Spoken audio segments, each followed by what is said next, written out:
from the headquarters of Telesur English in Quito, Ecuador. This is From the South, and I am Saini Gray.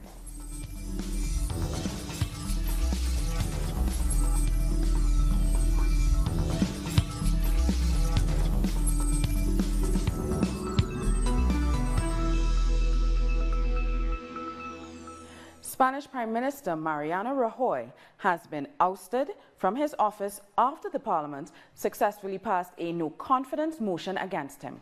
He is the first leader of the country to be defeated in a no-confidence motion. Soon after Rajoy accepted the defeat, Pedro Sanchez, the leader of the main opposition Socialist Party, was elected as the new Prime Minister. The no-confidence motion won the support of 180 MPs, 4 more than needed in the 350-seat parliament. The Socialist Party had called for it earlier this week after a court sentenced 29 people linked to Rajoy's Popular Party on corruption charges. It's an honor to have been Spain's Prime Minister. It's an honor to be able to leave a better Spain than the one I found when I started the job.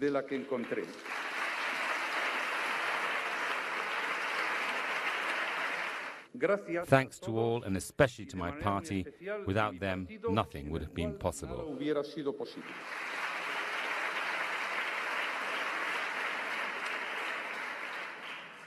Thank you to all Spaniards for your understanding and your support, and good luck to you all for the sake of Spain. Many thanks. I am aware of the responsibility I am assuming and of the very complex political moment that our country is going through. And what I can say is that in addition to being fully aware, I am going to tackle all the challenges that our country faces with humility, dedication, and above all, great determination. Our correspondent Eduardo Marin has the latest from Madrid. Greetings from Madrid. Mariano Rajoy is out. He is not the president of Spain anymore. He has been forced to leave because of a vote of confidence in the parliament, in the Spanish parliament, which has been successful. So 180 votes of the deputies has given the presidency to the socialist leader Pedro Sanchez. It is the first time in history in the Spanish democracy that this kind of thing happens. It's the first time that a vote of confidence has kicked out the president in Spain. So the new president of the country, Pedro Sanchez, is likely to take his new position as president in the upcoming days, maybe tomorrow or by Monday evening. So this is what happens today in the parliament, in the Spanish parliament. We are expecting reactions from the society, from the political parties, and from the European institutions. We will see what happened, but what happened today in the Spanish parliament has been the first time in history in the Spanish democracy, has been historic. So we will have Spanish is turning left, and Pedro Sanchez, the socialist leader, is the new president of the country. We thank Eduardo Marin for that report. Now, earlier we spoke to the Spanish journalist Raquel Herrero from Capital Radio, who said Spain is now entering a phase dominated by dialogue as Pedro Sanchez needs support to rule, and the leftist party Podemos has already offered to be part of the new cabinet. I think it's important to know that the parties that have supported him have done that because they want Mariano Rajoy out of the government, not necessarily because they want Sanchez as president of the government. Now the political game begins and everything remains to be seen. For example, Citizens Party and Popular Party will certainly beat out opposition. Thank you. The leftist party Podemos is the other big winner of the day and is trying to get into the government, even though the Socialist Party has said it wants to rule alone. So it's hard to guess what's going to happen now, but there are certainly some interesting days going on. What I think it's clear is that the Socialist Party has only 84 seats in the Congress, and that continues is to a weak government. No, he's going to need a lot of dialogue if he wants to get things done. That was Raquel Herrero there speaking to my colleague Carla Gonzalez. Now, the Italian President Sergio Mattarella swore in Italy's new government on Friday in a ceremony that ended 3 months of political deadlock. The newly appointed Prime Minister Giuseppe Conte will lead a cabinet that includes the two coalition party heads, the Northern League's Matteo Salvini and the Five Star Movement's Luigi Di Maio. The coalition's manifesto says the new government will push the European Union to review the bloc's rules that limit public spending, which Salvini says has enslaved Italians. Salvini will become Minister of the Interior, while Di Maio will occupy the post of Minister of Economic Development, Labour and Social Policy. We will work intensely to achieve our political objectives, which we have already listed together in our government contract. We will work with determination to improve the quality of life of all Italians. The Venezuelan government is to begin releasing a number of opposition politicians and activists who are facing trial for their part in the violent protests that left nearly 200 people dead between 2014 and 2017. The Minister of Communications, Jorge Rodriguez, confirmed the news after a meeting between President Nicolas Maduro and 4 opposition governors. Tomorrow, from midday, the process will begin through the Truth and Justice Commission. It will mean legal benefits for this group of people who are facing justice for crimes of political violence and acts against the Constitution, against the Republic, and against individuals. So those Venezuelans will begin to receive those benefits from midday.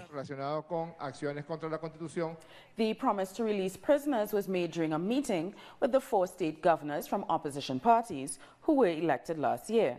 It is part of President Maduro's initiative to launch a broad dialogue with all sectors in Venezuela. Time now for a short break, but join us again after this look at what our multimedia colleagues are reporting.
Welcome back.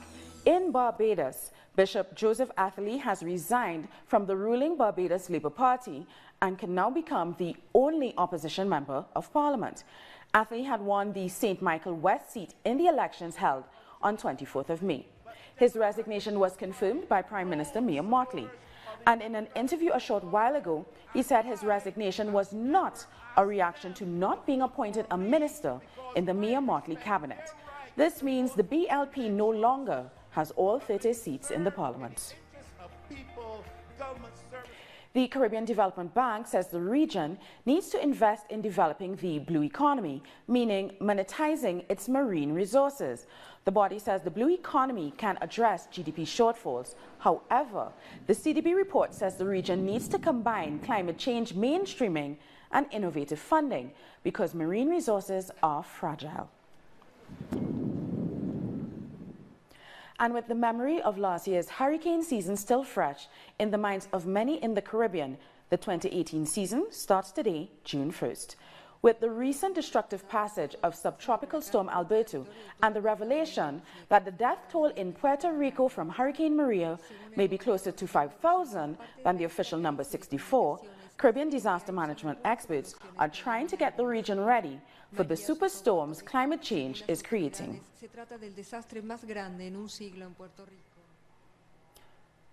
Now we're being joined by Dr. Barbara Cardi. She's the head of the Disaster Risk Reduction Center at the University of the West Indies in Jamaica. Hi, Dr. Cardi. With so many in the region still recovering from the last hurricane season, is the Caribbean prepared for hurricane season 2018? Well, good morning to you and your viewers. I can't speak really authoritatively to regional preparedness. What I do know is that many of the countries who were affected last year have learned lessons from the 2017 season and are trying to implement better measures for the 2018 season and beyond. Really quickly, CARICOM has a CDM framework, the Comprehensive Disaster Management Framework, which is from 2007. Has hurricane season 2017 changed any of the policies from that framework at all? There was a review done on the regional response mechanism, which is part of the entire CDMA mechanism. And there were decisions made to improve some of the responses in terms of timeliness of response and so on. Just to note, though, that the 2007 framework was actually updated in 2014. And that update would have taken into account the projections for climate change and the projections for more intense hurricanes and increased flooding and so on. So yes, there have been revisions to the 2007 framework, taking into account the science behind climate change. As the head of the Disaster Risk Reduction Center, what is some of the stuff that this center is working on that the region needs to implement in order to be better prepared for 2018 and hurricane seasons in the future? The center, as part of the Institute for Sustainable Development at UWI, has a knowledge management project. It's called the Enhancing Knowledge Application for Comprehensive Disaster Management Project. And that project has the objective of increasing the knowledge output into various sectors in the Caribbean. So that includes policymakers, it includes the private sector, and it includes disaster risk management practitioners. We've already had several workshops on mainstreaming the comprehensive disaster management framework into policy and into sectors in the region. Our next major activity is piloting of 2 courses on disaster risk management. These courses will eventually become part of an online MSc program. So those courses are actually being piloted in the month of June and July. Now, Dr. Cardi, clearly you're very busy today, but I have one more question for you. As a Caribbean disaster management expert, do you think that the Caribbean, that the region can be expected to deal with recovering from major disasters without international help? Well, it is going to be extremely difficult. We can see the level of impact of storms from last year. And we do know that the climate scientists are telling us that these types of storms will continue into the future. So it is highly likely that we're going to need external assistance from our development partners and even the diaspora and so on to recover, but not only recover, to also increase regional resilience to these impacts so that in the future we can reduce the level of impact on the different countries. Thank you so much, Dr. Cardi, for talking to us. We've been speaking to Dr. Cardi. She's the head of the Disaster Risk Recovery Center at the University of the West Indies in Jamaica. Now, following a series of violent actions by Nicaraguan opposition forces, President Daniel Ortega has renewed the call for peace. The church, which is acting as a mediator for the national dialogue, has said talks cannot resume amid violence. Our correspondent, Maria Jose Diaz, has more from Managua. Demonstrations continue around the country while opposition groups increase their violent acts. On Thursday afternoon, opposition demonstrators attacked the building of the Ministry of Transport and burned its warehouses. At night, they damaged private properties in the city of Masaya. According to the Truth and Peace Commission, over the last 2 days, violence has left 16 people dead and 202 injured. The Episcopal Conference has said that the national dialogue cannot be resumed while violent acts continue. The opposition responded that the talks are a way to find a peaceful solution to the current crisis, but only if all of the conditions detailed by the Church acting as a mediator are fulfilled by the parties. The opposition has also asked for independent international guarantors and started organizing more demonstrations. The Sandinista government of Daniel Ortega has condemned the violence, while the Truth and Peace Commission has called for all parties to resume the dialogue. The government and Organization of American States have also said that they are revising the electoral system in Nicaragua. We will keep you informed. We thank Maria Jose Diaz for that report. Now, Colombians have been protesting against what they say was fraud in the first round of the presidential election last Sunday. Hundreds of mainly young protesters marched through the capital, Bogota. A growing number of fraud allegations are causing growing public discontent following last week's presidential elections. A group of citizens marched through the streets of Bogotá to the National Registry Service, demanding transparency. We ask for guarantees in the electoral process and for electoral observers to be able to go about their task without problems. We want a fair electoral tribunal and no more violence against voters. We don't want more vote buying or threats against voters. No one has to be forced to vote, and people must be able to feel that their vote is free. General Attorney Fernando Carrillo warned of the consequences for those that commit electoral fraud. This invitation is for citizens to help prevent all of this, to tell them that these things have legal consequences and that the nation's prosecutor's office is at the service of transparency, freedom and clarity in the electoral processes, including the coming one on June 17th. Meanwhile, alliances between candidate Iván Duque from Cambio Radical and the Conservative and Liberal parties are generating controversy. The Liberals are negotiating with members of the parliament and Mr. Duque. It only looks like a push for a share of power, and if they win, that triumph won't belong to them. The Liberal Party lost, and it must assume its defeat. Colombia Humana, represented by candidate Gustavo Petro, has now allied with the Alternative Democratic Pole Party. We will work with Gustavo Petro, who we recognize as our presidential candidate, and Ángela María Robledo as our candidate for vice presidency. Our party and our national, territorial, and local structures support them, and we will work to get the 5 million votes needed to win the second round of the elections. On the other hand, the Green Party is choosing between spoiling their ballots as a protest vote or voting for Gustavo Petro.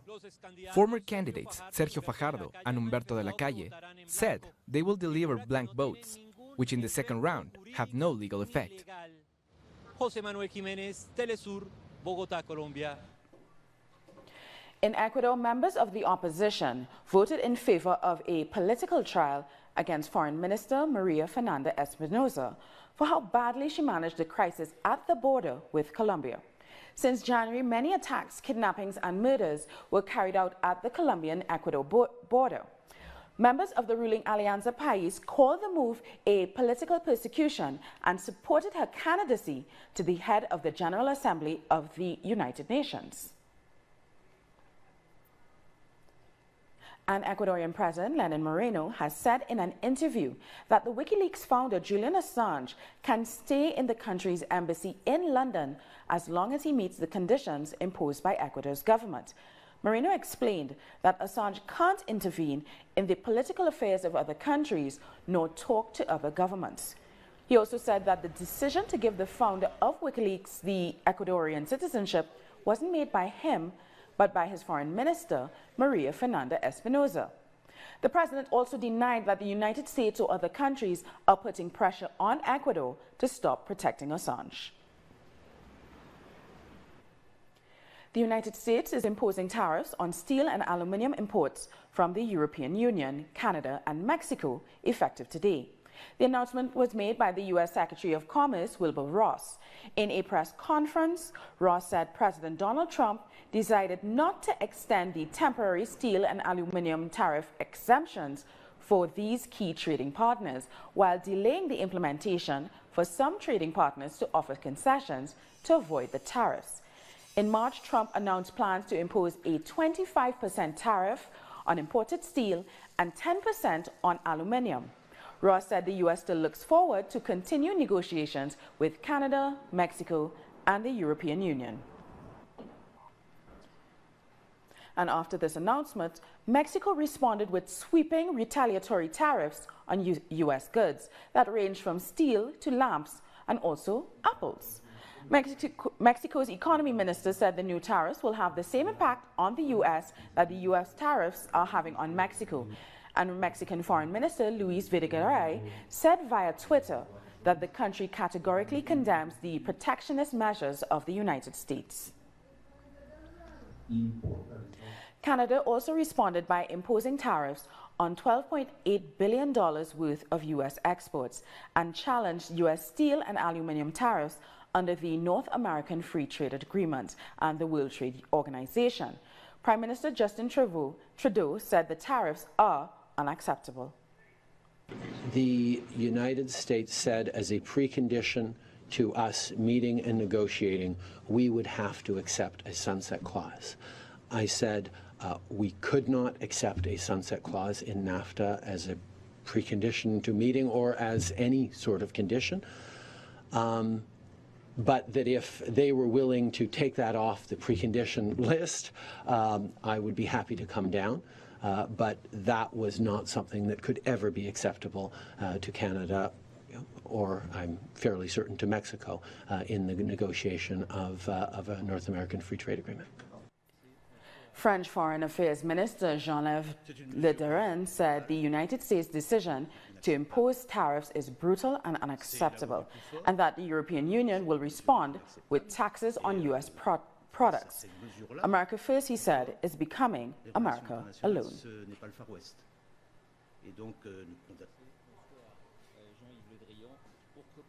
The Argentine President Mauricio Macri has vetoed legislation to freeze energy and water rates. Our correspondent in Buenos Aires, Edgardo Esteban, has more.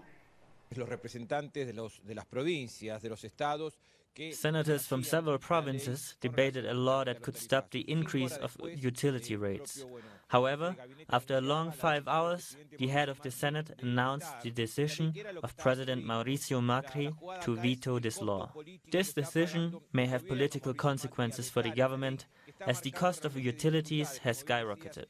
For example, electricity and gas rates have increased by over 1,000%. The proposed law tries to present an alternative which would be based on people's salaries. This situation is generating repercussions for the government, with social organizations and labor unions protesting outside of Congress. But following the veto of this bill, the demonstration will continue tomorrow outside the presidential palace.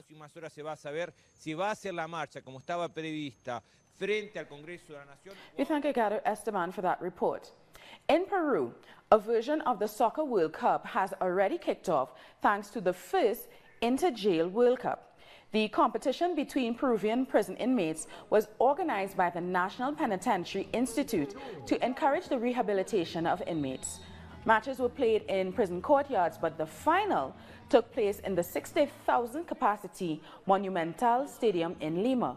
Inmates representing Peru won the final after a round of penalties to Russia. Champions received gold medals and sportswear and the chance to get out of prison for one day. We're going to take a short break, but join us again after this look at what our multimedia colleagues are reporting.